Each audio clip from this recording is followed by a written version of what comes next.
오늘은 전도서 7장 23절부터 26절 보겠습니다. 전도서 7장 23절부터 26절입니다. 내가 이 모든 것을 지혜로 시험하며 스스로 이르기를 내가 지혜자가 되리라 하였으나 지혜가 나를 멀리 하였도다. 이미 있는 것은 멀고 또 깊고 깊도다. 누가 능히 통달하랴. 내가 돌이켜 전심으로 지혜와 명철을 살피고 연구하여 악한 것이 얼마나 어리석은 것이요 어리석은 것이 얼마나 미친 것인 줄을 알고자 하였더니 마음은 올무와 금을 같고 손은 포승 같은 여인은 사망보다 더 쓰다는 사실을 내가 알아내었도다. 그러므로 하나님을 기쁘시게 하는 자는 그 여인을 피하려니와 죄인은 그 여인에게 붙잡히리로다. 아멘. 전도서를 솔로몬이 기록했다라고 합니다. 솔로몬은 하나님께 지혜를 받았어요. 그런데 솔로몬이 이런 마음이 있었던 거예요. 하나님께 지혜를 받았는데 이 지혜로서 모든 삶의 이치를 시험해보자, 알아보자, 경험적으로 지혜를 얻자라는 마음이 있었어요. 하나님께 지혜를 얻었지만 그것을 자신이 연구해서 결론 내리고 경험해서 거기에 대한 어떤 분석적인 데이터를 얻고 싶은 마음이 있었다는 거예요. 세번역은 23절을 이렇게 번역합니다.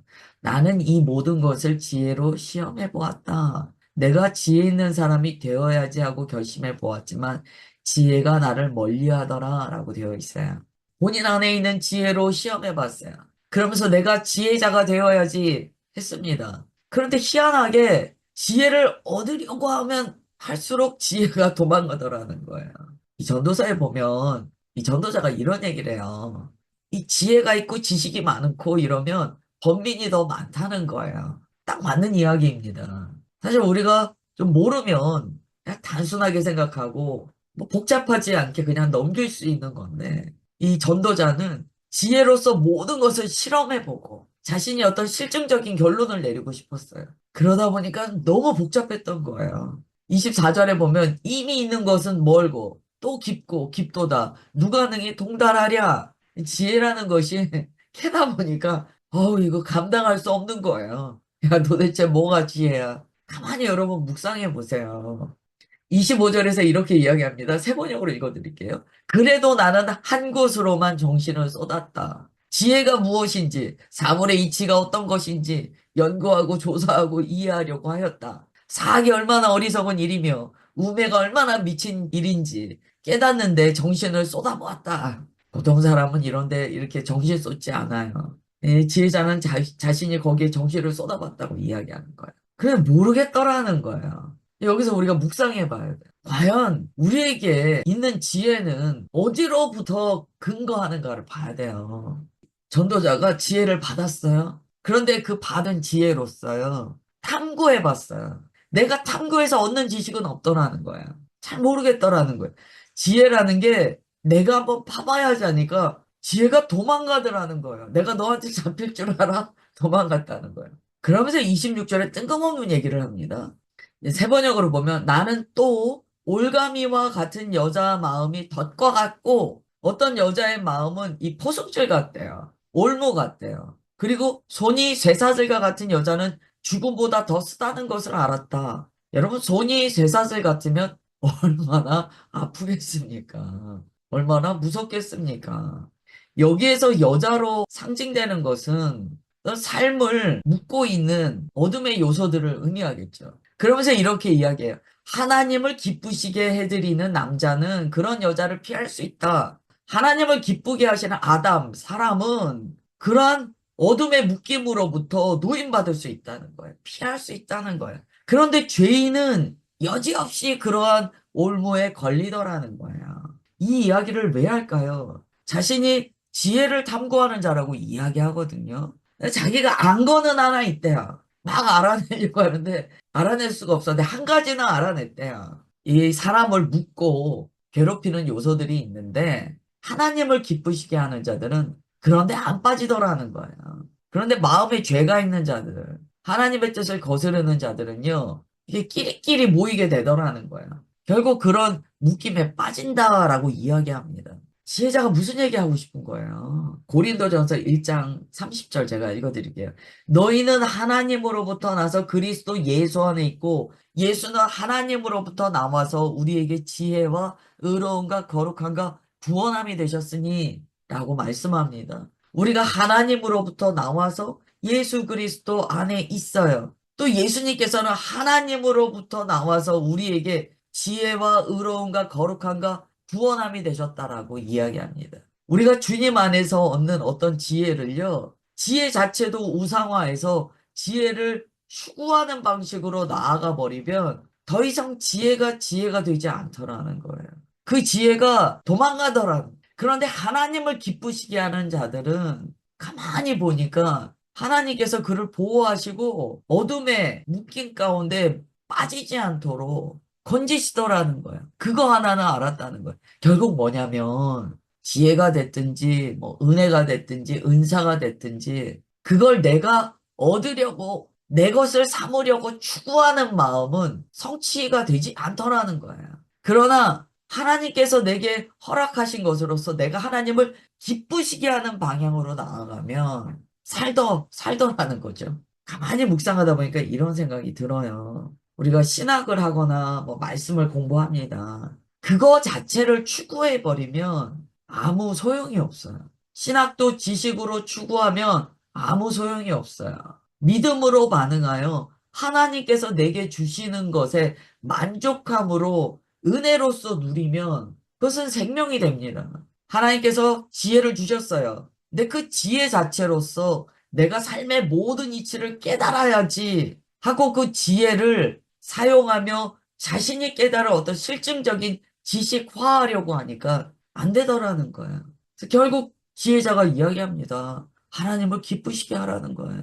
하나님께서 내게 허락하신 은혜와 은사로서 하나님을 기쁘시게 하는 것이 옳다. 그게 지혜다라고 가르쳐 줍니다. 27절부터 29절은 같은 맥락이에요. 제가 세 번역으로 읽어드릴게요. 보아라, 전도자가 말한다. 내가 깨달은 것이 이것이다. 사물의 이치를 하나하나씩 찾아가는데 아직도 얻지 못하였지만 다만 찾으면서 깨달은 것은 오로지 1000명 가운데 남자 하나는 찾을 수 있어도 1000명 가운데서 여자 하나는 찾지 못한다는 것이다. 그렇다. 다만 내가 깨달은 것은 이것이다. 하나님은 우리 사람을 평범하고 단순하게 만드셨지만 우리가 우리 자신을 복잡하게 만들어 버렸다는 것이다. 아멘. 조금 묘한 말씀이 적혀 있어요. 이 전도자가 깨달았다고 이야기해요. 정말 너무 고생한 거예요. 모든 거를 다 이치를 깨달으려고 덤빈 거죠. 여러분, 욥기를 보세요. 욥이 막 하나님께 주님 나타나셔서 지금 이거 판단해 주셔야 된다고 주님 막 난리를 치잖아요, 주님 앞에. 근데 주님께서 그에게 정말 너 이치를 아니라고 물어보세요. 야, 내가 이 온 세계를 창조하고, 야, 내가 모든 것들을 내 뜻에 합당하게 운영해 나가고 있는데, 너 그 이치를 알아? 너 알아? 그 자리에 있었어? 하나님께서 이렇게 질문하시거든요. 근데 욥이 나중에 뭐라고 합니까? 주님, 제가 했던 말 다 걷어드립니다. 결국 욥의 고백은요, 모릅니다요. 모릅니다. 지금 지혜자가 얘기하는 거예요. 모르겠습니다. 이게 정직한 고백입니다. 그러나 한 가지 깨달은 게 있대요. 그게 28절이에요. 굉장히 오해하기 쉽죠. 이것은 우리가 이렇게 받아야 돼요. 1000명 가운데 한 사람은 뭐냐면 정말 진짜 지혜자는 찾기 힘들더라는 거예요. 1000명 가운데 한 사람 희소 가치가 있더라는 거죠. 희소성이 있더라는 거예요. 아무리 인생에 지혜 있다고 해도 진짜 지혜자는 찾기 힘들다. 그 가운데 여자가 없더라. 이 이야기는요, 이렇게 받으시면 돼요. 인간 전체가 지혜가 결핍되어 있더라라는 거예요. 지금 이 말씀은 에덴 동산에서 자매가 형제를 깨워서 선악과 먹게 한 그 장면에 대한 바탕을 가지고 좀 이 문화가 형성됐기 때문에 이런 표현이 나온다라고 보여요. 이 여기에서 여자는 죄성을 가진 인간 자체를 상징한다라고 보시면 돼요. 결핍되어 있더라는 거야. 죄짓기에 빠르지 지혜가 있는 사람은 정말 찾아봐도 없더라. 그래서 결국 지혜자가 얘기하는 게 이거예요. 사람은 지혜를 스스로 얻을 수는 없다. 하나님 없이 우리는 깨달을 수 없다. 오늘날도 마찬가지입니다. 지식의 홍수예요. 정보가 넘쳐나요. 그러나 목마르다라고 주님께서 말씀하시거든요. 왜냐하면 참 진리가 그만큼 찾기 힘들다는 거예요. 전도서와 똑같은 말씀입니다. 지혜는요, 죄성이 있는 사람의 본성으로는 얻을 수 없다는 거예요. 오직 하나님으로부터 오는 은혜로, 선물로 받을 수 있다라고만 강조합니다. 29절에 개역 개정으로 보시면 이렇게 말씀해요. 내가 깨달은 것은 오직 이것이라 곧 하나님은 사람을 정직하게 지으셨으나 사람이 많은 꾀들을 낸 것이니라. 아멘. 하나님께서는 사람을요, 평범하고 단순하게 지으셨대요. 에덴 동산에서의 삶은 복잡하지 않았어요. 이것을 우리는 질서라고도 표현합니다. 하나님께서는 온 세계를 질서 있게 창조하셨어요. 아침에 해가 뜨는 것은 질서입니다. 해가 안 뜰까봐 고민하지 않아요. 이건 질서이면서 단순한 진리예요. 복잡하지 않다는 거예요. 여러분, 사람도요, 하나님께서 복잡하게 짓지 않으셨어요. 왜 사람이 점점 더 복잡해졌는가? 죄 때문에 그래요. 우리의 마음은요, 수많은 변명과 자기의 유익을 위한 수많은 경우의 수를 갖게 됩니다. 자기가 자기 자신을 볶는 일이 발생해요. 그러면서 사람의 삶이요, 너무 복잡해졌어요. 29절에 이것은 많은 꾀다라고 이야기합니다. 그러면 여기서요, 정말 하나님으로부터 오는 지혜와 사람이 낸 꾀를 대조하고 계시는 거예요. 지금 전도자가 지혜로서 모든 걸 깨달으려고 했지만 안 돼요. 우리의 안경으로 다 이 지혜를 쪼개서 알아보려고 했다는 거예요. 안 되더라는 거예요. 야, 이거 사람의 죄 때문이구나. 지혜를 사람의 꾀라는 틀에 넣으려고 하니까 안 되는구나. 내가 알았다. 우리의 삶이 왜 이렇게 복잡하지? 왜 이렇게 답이 안 나오는 삶이지? 죄 때문이에요. 하나님께서 창조하신 원형으로부터 사람이 너무나 많이 벗어나 있다. 라고 결론 내립니다. 8장 1절 볼게요. 누가 지혜자와 같으며 누가 사물의 이치를 아는 자이냐? 사람의 지혜는 그의 얼굴에 광채가 나게 하나니 그의 얼굴에 사나운 것이 변하느니라. 아멘. 이제 참된 지혜에 대해서 고백하기 시작합니다. 지혜자가 세상 앞에서 답답함을 느꼈어요. 악이 득세하고 정직한 자들이 손해를 보고 사람들이 고통당하고 그걸 막 파헤쳐 보려고 하니까 안 되더라는 거예요. 자신이 하늘로부터 지혜를 받았는데 사람의 삶이요. 하늘의 지혜의 원리에 따라 살고 있지 않기 때문에 답이 안 나오더라는 거예요. 그런데 거기다가 죄를 넣어보니까 답이 나와요. 아, 이거는 사람 스스로 뽑고 있는 거다. 하나님이 그렇게 하신 게 아니고 사람 스스로 하나님을 떠나 살고 있기 때문에 자기가 자기 인생을 뽑고 있구나 하는 걸 알았어요. 그러면서 이야기합니다. 정말 지혜를 얻은 자는 얼굴에 빛이 난다는 거예요. 그는 여태까지 어쩌면 머리로 분석하려고 했는지 모르겠어요. 여러분, 우리가 신학 이렇게 공부할 때 제가 생각하는 게 있어요. 신학 공부를 해도 얼굴에 빛이 나야 됩니다. 안 그러면 지금 지혜자와 같은 고백을 할 수밖에 없다라는 생각이 들어요. 막 말씀 쪼개서 분석하고 뭐 여러 가지 할 수 있는데 그게 뭐 나쁜 건 아니죠. 신학자들도 하나님의 계시로 말미암아 또한 그 복음을 풀어내고 하니까요. 그렇지만 또 어떤 경우에는 정말 이게 사람의 머리에다가 하나님의 지혜를 가두려고 하는 일들도 사실 있거든요. 우리가 주님으로부터 지혜를 얻어 얼굴에 빛이 나는가를 봐야 돼요. 얼굴의 광채라는 것은요, 하나님과 대면하여 만났다는 의미예요. 하나님과 깊이 교제했다는 거예요. 그래서 모세가 시내산에서 하나님의 말씀을 받은 뒤에 얼굴에 광채가 나잖아요. 이것은 그의 내면으로부터 깊은 변화가 일어났다는 의미입니다. 영혼이 맑아졌다는 거예요. 우리가 주님 앞에 나아가 주님과 대면하면 대면할수록 우리의 영혼은 맑아져요. 그런데 하나님께서 주신 것을요, 내 사리사욕으로, 내 머리에 틀에 가두고, 내 손아귀에 그것을 움켜져서 사용하려고 하면은 얼굴이 더 시꺼매집니다. 더 어두워져요. 더 욕심만 가득해요. 그 인생에는 악취밖에 나지 않아요.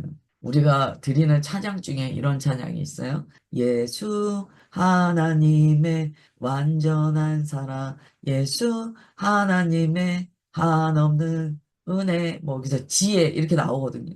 예수님께서 주님의 지혜예요. 고린도전서 1장 24절에 근거해서 우리가 찬양하는데요. 오직 부르심을 받은 자들에게는 유대인이나 헬라인이나 그리스도는 하나님의 능력이요, 하나님의 지혜니라. 아멘. 쓸데없는 데에서 지혜 찾을 이유 없어요. 주님과 깊이 연합하는 자, 하나님을 대면하여 아는 자는요, 하나님으로부터 신령한 지혜를 얻게 됩니다. 진짜 지혜는 주님께 있다는 거예요. 그래서 결론 내려야 돼요. 지혜는 자기가 탐구하여 실증적으로 경험하며 얻는 것이 아니다. 이거 전도자 얘기예요. 제 얘기가 아니에요. 이 전도자 특이한 사람이죠. 특별한 사람이죠. 하나님께서 그에게 사명을 주신 거예요. 너는 내가 지혜를 주는데 그 지혜 가지고 논문을 한번 써봐. 욥이 그거 원했잖아요. 좀 확실하게 얘기해 주세요, 주님.